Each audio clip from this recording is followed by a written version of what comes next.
안녕하세요. 오늘은 발달 단계에 따른 부모의 역할에 대해서 알아보도록 하겠습니다. 3장 부모의 역할입니다. 오늘은 부모의 역할, 그리고 발달 단계에 따른 부모의 역할에 대해서 알아볼 건데요.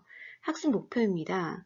부모의 역할 특성 및 내용을 숙지하는 것, 그 다음에 발달 단계에 따른 아동의 발달 특성을 설명할 수 있는 것, 그리고 각 발달 단계에 따른 적합한 부모 역할의 내용을 이해하고 이를 실제 프로그램 계획 시 적용할 수 있는 것, 이게 이제 학습 목표라고 볼 수 있겠습니다.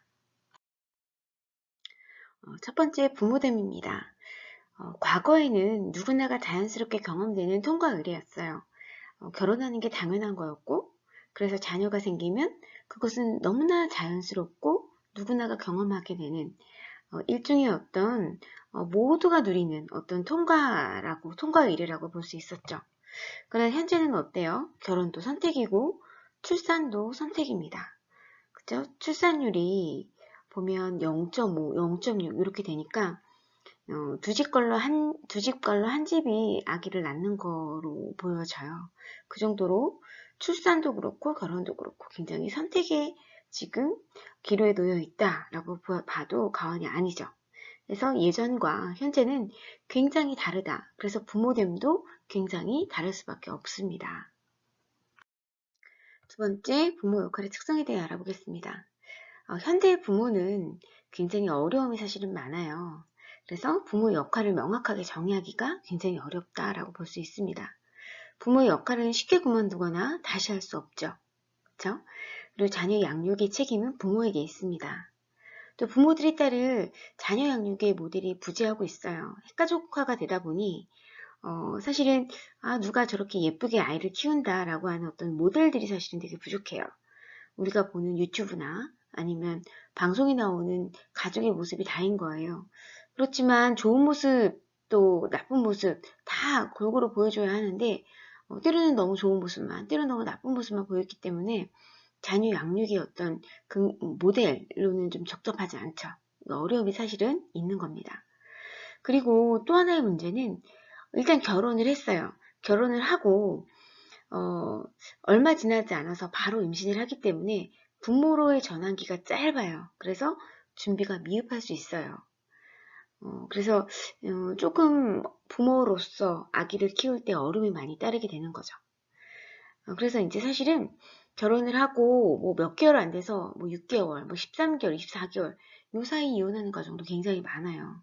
부모로 전환되고 이것들을 예측하지 못해서 굉장히 어려움을 겪는 부모가 많기 때문이에요.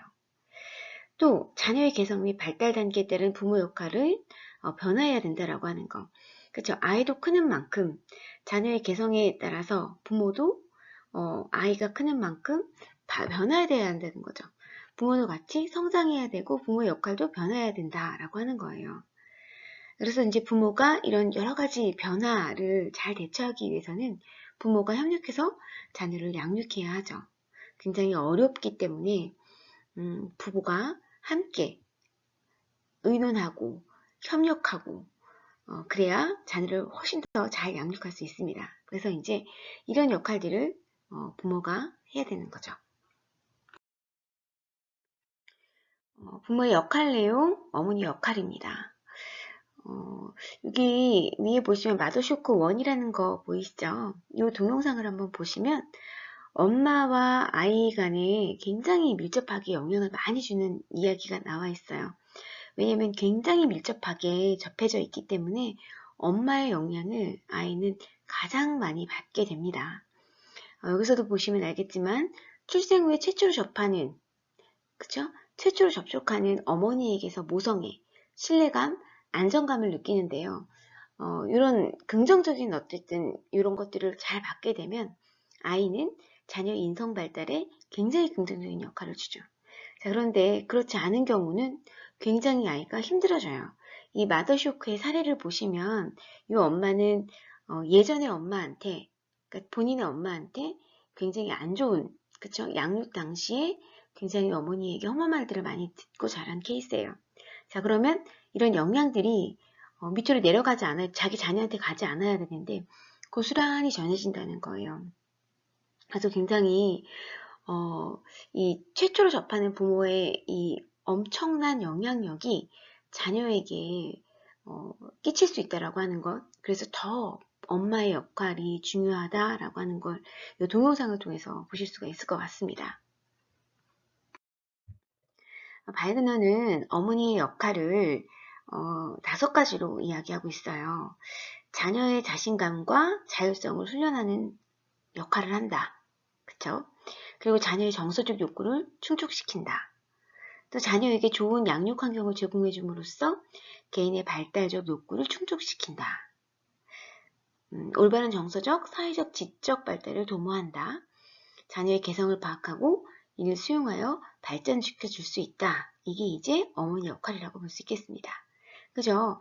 훌륭한 엄마라면, 정상적인 엄마라면 맞아요. 아이에게 자신감도 주고 아이가 스스로 할 수 있도록 도와주고 또 아이가 표현해내는 정서를 다 받아주죠. 그쵸? 그게 기쁜 정서든 나쁜 정서든 사실은 나쁜 정서는 없어요. 기쁘고 슬프고 화나고 여러 가지 감정들을 다 인정해주죠. 그쵸? 그리고 아이가 어릴수록 더 잘 충족시켜주는 게 필요하죠. 그리고 좋은 양육 환경, 아이가 울면 울지 않도록 바로바로 아이의 욕구를 충족시켜주는 게 좋아요. 어리면 어릴수록 더 욕구 충족은 빨라야 된다는 거죠. 그냥 울도록 놔두면 안 된다는 거예요. 그러다가 이제 조금 더 크게 되면 아이에게 가르치는 거죠. 욕구가 충족되고 기본적인 발달의 욕구가 충족되면 크면 아이들이 저절로 욕구를 조절할 수 있게 되는 겁니다. 근데 아기 때 욕구 충족이 되지 않는 아이들은 커서 이것들이 충족이 안 된 것들이 계속 남아있기 때문에 조절이 되지가 않아요. 그래서 어릴수록 그쵸? 굉장히 아이의 욕구를 빨리빨리 충족시켜주는 것이 되게 중요하다라고 하는 거죠. 민감하게 반응해주는 것이 중요합니다. 그리고 올바른 정서적, 사회적, 지적 발달을 도모시켜준다. 모델링도 되셔야 되죠. 그리고 아이가 보이는 어떤 발달적인 특성 이런 것들을 적극적으로 지지해주고 격려해주는 것들이 필요합니다. 그리고 자녀의 개성을 파악하는 것이 중요하죠. 아이가 어떤 것들을 잘하는지 또 부족하다면 이것들을 어떻게 발전시켜 줄 수 있는지를 고민해보는 그런 부모가 굉장히 중요해요. 이것이 이제 바로 어머니 역할이라고 볼 수 있겠습니다. 김태현은 어머니의 역할을 보육자, 양육자, 건강과 위생 담당자의 역할을 담당하는 것으로 또 이야기를 했고요. 또 표현적, 정서적 역할을 강조하는 이런 것들을 좀 부모의 역할, 어머니 역할로 강조를 했습니다. 자, 이것들을 좀 잘 풀어보면 어머니는 가장 가깝고 자녀 요구를 잘 해결해주는 존재다라고 하는 거, 또 어머니는 따뜻한 보금자리다, 또 어머니의 인생의 본보기다, 어머니는 인생의 본보기다 이렇게 이야기를 하고 있습니다. 자, 우리 어머니는 어떠셨나요? 우리 지금 강의 듣고 있는 우리 선생님들의 어머니는 어떤 분이셨을까요? 인생의 본보기가 되셨을까요? 아니면 따뜻한 보금자리의 역할을 해주셨을까요? 또 가장 나를 잘 알고 내 요구를 잘 해결해주는 존재였을까요? 자, 나의 어머니는 어떤 존재였을까요? 그래서 나는 어떤 영향을 받았을까요? 자, 이런 영향을 받은 나는 내 자녀에게 어떻게 했을까요? 이런 것들을 한번 생각해 보면서 내가 이런 부분들은 더 신경 써야겠다라는 생각들을 좀 해주시면 좋을 것 같습니다. 부모의 역할, 아버지의 역할입니다. 페이건과 팜은 아버지의 역할을 생계 부양자, 그리고 자녀의 성 역할 발달에 굉장히 영향을 미치는 사람, 그리고 인지능력, 학업 성취, 또 사회적 유능성, 감정적 행복에 많은 영향을 주는 아버지의 역할을 강조했습니다. 또 아버지의 교육 수준은 아동 발달과 관련된 중요한 인적 자산이다 라고 다시 한번 아버지 역할을 강조했습니다. 김태현은 현대 아버지들은 어때요? 굉장히 아버지 역할에 굉장히 관심이 많습니다. 육아에도 관심이 많고, 그런데 이제 아버지는 현대의 아빠들은 육아보다도 놀이에 굉장히 치중을 하는 걸 볼 수가 있다라는 걸 이제 좀 눈여겨보았던 것 같아요. 제가 지금 여기 아버지의 성이라고 하는 동영상을 링크 걸어 놨는데요. 이제 이 현대의 아버지들은 사실은 자녀의 50%의 책임이 있는 사람들이죠. 유전자적으로 엄마의 50%, 아버지의 50%가 우리 아이를 만들어낸 거예요. 그러다 보니까 아버지가 굉장히 적극적으로 양육에 또 놀이에 참여를 합니다. 그 예가 이제 이 동영상에 보여지고요. 그래서 스웨덴의 어떤 아버지는 왜 엄마만 모유 수유를 하지? 나도 아빠지만 수유를 할 수 있어 라고 하는 어떤 실험적인 그런 내용도 조금 담겨져 있고요. 또 아버지로서 또 자녀의 어떤 잉태, 뱃속에 이제 부인이 아기를 가지게 됐을 때 또 아버지만 느끼는 그 부성이 묘하게 작용하는 게 있어요. 그래서 오히려 부인이 임신했는지도 모르는데 남편이 입덧을 한다든지, 그쵸?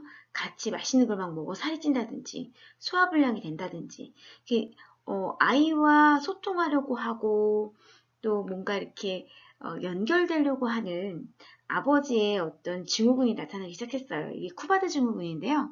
대부분 임산부들이 한 60% 정도가 남편이 이런 경험을 하게 된다고 해요. 그래서 이걸 이제 좀 쿠바드 증후군이다라고 이야기를 하고 있는데 이 동영상도 한번 살펴봐 주시면 좋을 것 같아요. 그만큼 아버지가 예전보다는 훨씬 더 아이의 어떤 양육이라든지 또 함께 놀이를 한다든지 함께 키우는 것에 굉장히 협업하고 굉장히 강조하고 노력한다는 걸 알 수 있습니다. 이 영화는 아버지의 역할을 또 이렇게 이야기했습니다.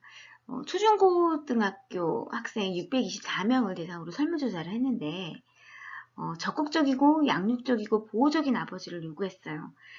여기서 보면 엄하고 그쵸? 뭔가 묵뚝뚝하고 이런 아버지를 원한 게 아니다. 적극적이면서 상호작용 잘하면서 양육적이고 굉장히 따뜻하고 보호적인 아버지를 요구했다는 것을 이제 알 수 있습니다. 여기에서 아버지의 역할을 쭉 한번 정리해 보면요. 아버지는 자녀의 사회성 발달, 성역할 지도에 굉장히 중요한 역할을 한다는 것. 또 아버지는 자녀의 지적 발달, 학업 성취에 큰 영향을 준다는 것. 그리고 아버지는 자녀의 도덕성 발달에 기준이 된다라는 것이 굉장히 중요한 영향을 준다는 거. 이거 아버지 역할로 이 세 가지는 굉장히 중요하다라고 볼 수가 있겠습니다. 일반적인 부모의 역할입니다. 부모는 이제 양성적 역할을 담당해야 되는데요. 첫 번째, 부모는 출산 및 양육의 책임자로서 역할을 하셔야 되고, 또 부모는 자녀의 신체적, 심리적 보호 및 적절한 훈육의 책임자로서의 역할도 하셔야 합니다. 또 부모는 자녀를 교육하는 교육자의 역할, 또 자녀를 동일시하는 모델의 역할, 또 자녀의 상담자면서 친구의 역할을 담당해야 됩니다. 그래서 부모는 이런 5가지 역할을 잘하는 양성적인 역할의 어떤 모델을 자녀에게 보여줄 필요가 있겠습니다.